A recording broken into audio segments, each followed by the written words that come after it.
జనసేన అధినేత AP deputy CM Pawan Kalyan తన సొంత నియోజకవర్గం పిఠాపురంలో పర్యటించనున్నారు.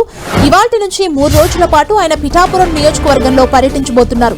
ఇవాళ రాత్రికి పిఠాపురం చేరుకోనున్న పవన్ రేపు పిఠాపుర సంక్రాంతి మహోత్సవం పేరిట నిర్వహించనున్న ముందస్తు సంక్రాంతి సంబరాల్లో పాల్గొంటారు.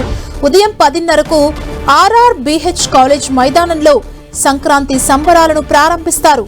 ఉదయం 11:30 నియోజకవర్గ పరిధిలో చేపట్టిన పలు అభివృద్ధి కార్యక్రమాలకు శంకుస్థాపనలు, ప్రారంభోత్సవాలు చేస్తారు. అనంతరం సంక్రాంతి మహోత్సవంలో పాల్గొని సాంస్కృతిక కార్యక్రమాలు, స్టాళ్లను తిలకిస్తారు. రేపు సాయంత్రం పిఠాపురం మున్సిపాలిటీ పరిధిలో ఇటీవల ముంపునకు గురైన ఇందిరానగర్ కాలనీ, రైల్వే స్టేషన్ సమీపంలోని మోహన్ నగర్ లో పర్యటిస్తారు పవన్.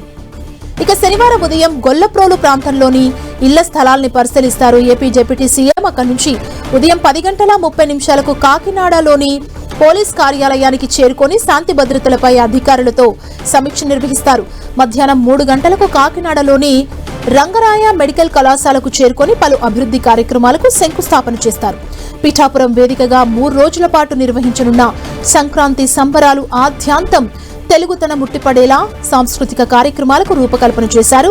మొదటి రోజు సంక్రాంతి పేరు చెప్పగానే గుర్తుకొచ్చే హరిదాసుల కీర్తనలు, గంగిరెద్దుల ఆటలు, జానపద గీతాలాపనలు, వీరనాట్యాలు, ఉరుమల నృత్యాలు, తప్పెట గుళ్ళు, గరుగు నృత్యాలు, లంబాడా నృత్యం, డప్పులు, గిరిజన సాంప్రదాయ నృత్య రీతి అయిన థీమ్సా, అలాగే కూచిపూడి, భరతనాట్యం తదితర శాస్త్రీయ నాట్య ప్రదర్శనలు, కోలాటాలు ఏర్పాటు చేశారు.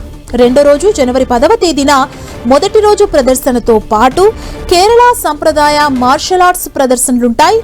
చివరి రోజు గ్రామీణ జానపదుల పాటలు, సినీ మ్యూజికల్ నైట్ కార్యక్రమాలు ఆహుతులను అలరించనున్నాయి.